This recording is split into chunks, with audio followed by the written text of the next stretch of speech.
अस्सलाम वालेकुम, मैं नूर कादिर मेवन फार्म से आप सबको वेलकम करता हूं अपने इस लर्निंग प्लेटफॉर्म के ऊपर। आज बेसिकली मौसम बड़ा ज़बरदस्त था। मौसम को लेके मेरे जहन में एक आइडिया आया रिगार्डिंग अ वीडियो, तो मैंने कहा आप लोगों के साथ बना के शेयर करता हूं। बेसिकली काफ़ी दिनों से, काफ़ी अरसे से मेरे बहुत सारे दोस्त, मेरे बहुत सारे भाई मेरे से पूछ रहे हैं कि हमें फैंसी पोल्ट्री का काम करना है, हम किन ब्रीड्स में काम करें, हमें कौन सी ब्रीड्स रखनी चाहिए और किन ब्रीड्स को अवॉइड करना चाहिए, और बताएं कि जी मार्केट सबसे अच्छी किसकी है। The most important point everyone has to ask is कि मार्केट सबसे अच्छी किसकी है। देखिए जी, ब्रीड सिलेक्शन करते हुए और बिज़नेस विजिबिलिटी देखते हुए आपको खाली ये नहीं देखना होता कि आपकी मार्केट सबसे अच्छी किसकी है, आपको बहुत सारे मोस्ट इम्पॉर्टेंट पॉइंट्स में से एक कि बर्ड की इम्यूनिटी किसकी अच्छी है। सेकेंडली, हमारे यहाँ मौसम मेजॉरिटी ऑफ द टाइम गर्मियों का रहता है, तो गर्मियों में सर्वाइवल किसका अच्छा है, प्रोडक्शन किसकी अच्छी है, मार्जिन्स किसके अच्छे हैं। बहुत सारे ऐसे पॉइंट्स को आपको मद्देनज़र रखना होता है रिगार्डिंग ब्रीड सिलेक्शन। अब अगर हमें बात करूं कि हम सबसे पहले बर्ड्स को क्लासिफाई कर लेते हैं लार्ज फॉल्स में एंड स्मॉल फॉल्स में, बैंटम्स में एंड हैवीज़ में। मैं बैंटम्स का तो वैसे ही ना शौक़ रखता हूँ, ना इतनी रिकमेंडेशन रखता हूँ। बैंटम्स में वजह यह है मोस्ट इम्पॉर्टेंट कि बैंटम्स की इम्यूनिटी थोड़ी कंपैरेटिवली वीक होती है। That's what I feel and that's what I have experienced. और उसके साथ साथ देखें जी, जितने भी एनालिसिस दे रहा हूँ, जितने भी पॉइंट्स बता रहा हूँ, सब अपनी ज़ाती एक्सपीरियंसेस पे बता रहा हूँ। I don't have any marketing agenda at the moment here. Basically मैं वो चीज़ें शेयर कर रहा हूँ जो मुझे मेरी ब्रीड सिलेक्शंस में अच्छी लगती हैं। In those things I am working as well. मैं आपके साथ अपने एक्सपीरियंसेस के साथ शेयर कर रहा हूँ। मुझे बैंटम्स की इम्यूनिटी पसंद नहीं है, मुझे बैंटम्स का मार्जिन्स पसंद नहीं है। आप इतनी मेहनत करते हो और उसके बाद अगर आपका चूज़ा अगर लो प्राइस पे सेल ऑफ हो रहा है तो आई डोंट लाइक इट, मुझे वो चीज़ समझ नहीं आती। उसके बाद अब बात करते हैं कि हमारे यहाँ जो मौसम है उसमें हमें फ़र्स्ट ऑफ ऑल इम्पॉर्टेंस ये रखनी चाहिए कि हमें उन ब्रीड्स की सिलेक्शन नहीं करनी चाहिए जैसे ब्राह्मास हैं, कोचीन्स हैं। ये बहुत ज़्यादा कोल्ड टेम्परेचर प्रेफर करते हैं, ये हॉट टेम्परेचर बेयर नहीं कर सकते। तो ऐसी सिलेक्शंस करनी ही नहीं चाहिए जिनकी तरफ जाके आपको कॉम्प्लिकेशंस में, ब्रीडिंग में, रेयरिंग में पड़ना पड़े। अच्छा, उसके बाद sir most next important point is कि जो ब्रीड्स हैं ऐसी कुछ में आप रिस्क ले सकते हैं। If you are building a good portfolio of breeds तो फिर आप स्लाइटली रिस्क ले सकते हैं। You can go for wyandottes. Wyandottes की मार्केट बहुत इंसेन है आजकल, बहुत ज़बरदस्त मार्केट है। प्लस लोगों को आहिस्ता आहिस्ता अवेयरनेस होती जा रही है ब्लू लेस्ड रेड वाइनडॉट के बारे में कि it gives you multiple colour chicks. वो अपने बिल्कुल ब्रीडर जैसे चिक्स सारे नहीं निकालता। तो ख़ास तौर पे मार्केट सिल्वर लेस्ड वाइनडॉट की बहुत ज़्यादा अच्छी होती चली जा रही है। गंदी से गंदी क्वालिटी का पीस भी एक अच्छी रीज़नेबल प्राइस पे बिक रहा है। तो जिनके अच्छे हैं उनकी तो बड़ी लॉन्ग बुकिंग्स के साथ बिक रहे हैं अल्हम्दुलिल्लाह। तो ऐसा है कि वाइनडॉट पे आप रिस्क ले सकते हैं। Jersey Giant is a very beautiful addition to the flock. मेरे अपने में भी, मैं सिर्फ अपने एडिशन की बात नहीं कर रहा, मैं जनरली इस टाइम में रिंगबर्ड्स ख़रीदना प्रेफर नहीं करता, लेकिन स्टिल मैंने बाय किया है। तो दैट शोज़ के मुझे इस ब्रीड का फ्यूचर बहुत ब्राइट और बहुत अच्छा दिख रहा था। That's why I got it. Second largest chicken, sort of a brahma, लेकिन without feathers and plumes on the leg. तो इसकी कीपिंग कंपैरेटिवली इजी है। ये भी ज़्यादा गर्मी टॉलरेट नहीं कर सकता, लेकिन as compare to the Brahma and Cochin बहुत इजीली कर सकता है कंपैरेटिवली। तो ये सॉर्ट ऑफ देसी मुर्गी जैसे ही है जैसे ऑस्ट्रोलॉप्स हैं, लेकिन इसमें फ़र्क ये है कि इसका साइज़ इज़ माशाल्लाह टू ह्यूज। इसका मुर्गा जो है ऑलमोस्ट 6 किलो का है। इसका अंडा जो है उसका साइज़ भी बहुत बड़ा और बहुत अच्छा है। तो it's a very decent breed. अच्छा, उसके बाद आ जाती है वो सारी ऑर्नामेंटल ब्रीड्स। हमारे यहाँ लोग समझते हैं ऑर्नामेंटल ब्रीड्स को ठंडा मोली चाहिए, वो गर्मी बर्दाश्त ही नहीं कर सकती, जबकि ऐसा बिल्कुल नहीं है। ये वेरी करता है ब्रीड टू ब्रीड। एंड आप अगर मतलब ऑर्नामेंटल्स में देखें, Yokohama one of the most exotic beautiful breeds में आता है। उसकी योकोहामा लाज की डिमांड भी बहुत अच्छी है, उसकी प्राइस भी बहुत अच्छी चल रही है, और वो गर्मी बर्दाश्त करता है, बड़ी अच्छी टॉलरेट करता है। उसी तरह सुमाट्रा है, सुमाट्रा भी बहुत ऑर्नामेंटल, बहुत खूबसूरत ब्रीड है, वो भी सुमाट्रा भी गर्मी बर्दाश्त करता है। उसके अलावा ओनागा डोरी है, the longest tail chicken and longest life chicken in the world. अच्छा, उसकी भी जो है tendency to bear hot temperature, that's pretty good, pretty cool.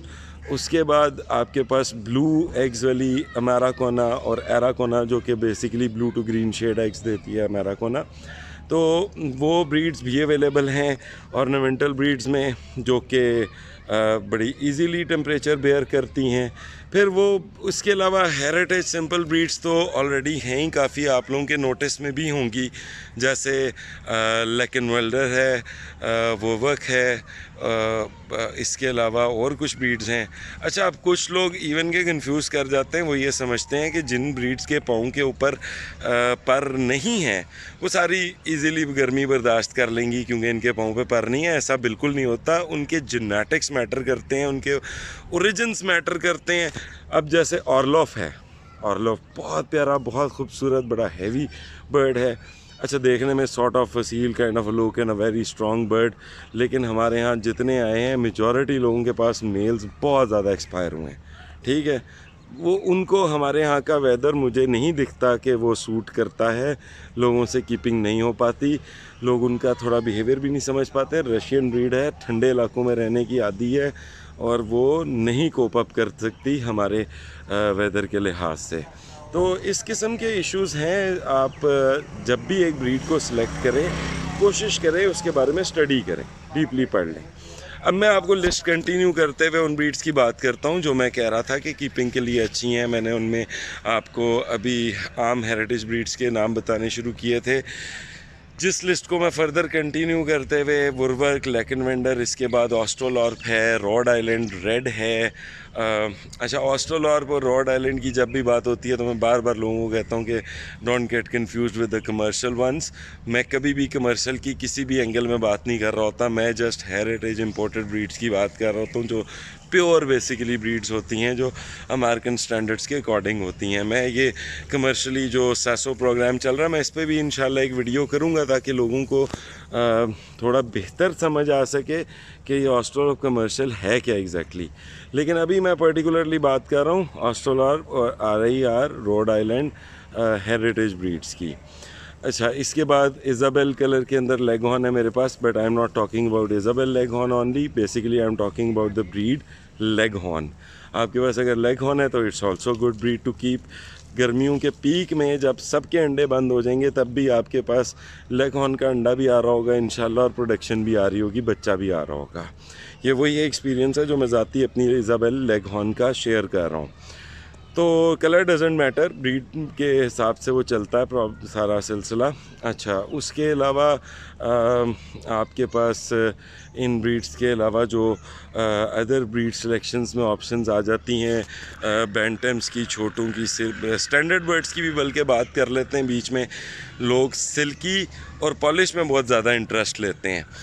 Silkie जो है बेसिकली उसमें सिर्फ गर्मियों वाला और इस वाला इशू नहीं आता, रेस्पिरेटरी वाला, उसकी आंखों का बड़ा प्रॉब्लम आता है। उसके साथ साथ सिल्कीज़ में ब्रीडिंग इश्यूज भी काफ़ी ज़्यादा आते हैं, they are complicated in breeding terms as well.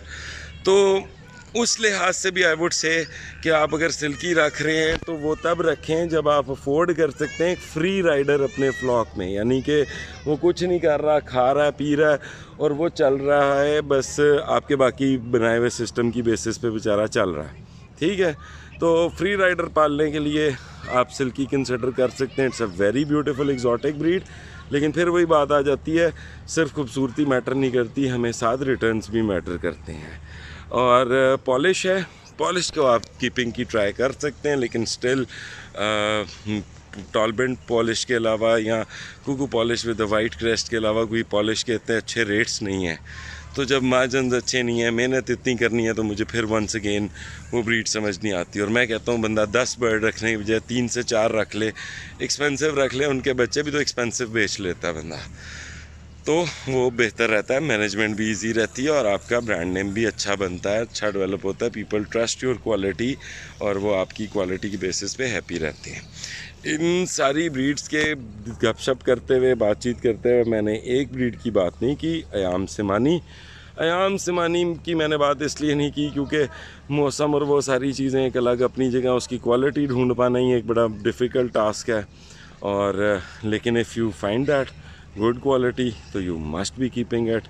और क्योंकि सिमानीज़ भी बहुत ज़बरदस्त है, मार्केट वाइज भी फ्यूचर भी उनका अच्छा है, ब्राइट है।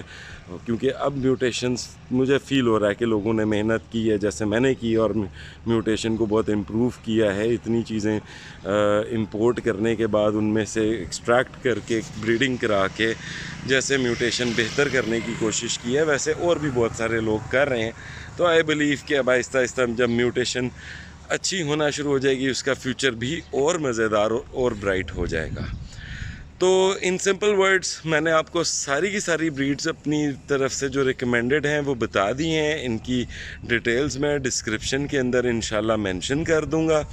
और वंस अगेन मैं समराइज़ कर दूं अगर इनको, तो ये वो चीज़ें हैं जो फ़र्स्ट ऑफ़ ऑल आपके समर्स के लिहाज से हैं। आपके यहाँ समर्स का वेदर बहुत ज़्यादा रहना है, लेकिन ऐसा नहीं है। इनमें से मेजॉरिटी ब्रीड्स वो हैं जो ड्यूल टेम्परेचर्स को बर्दाश्त कर लेती हैं, नॉट वेरी एक्सट्रीम कोल्ड, लेकिन ऑलमोस्ट सारी वो हैं जो अच्छी कोल्ड एंड हॉट दोनों को बेयर कर लेती हैं।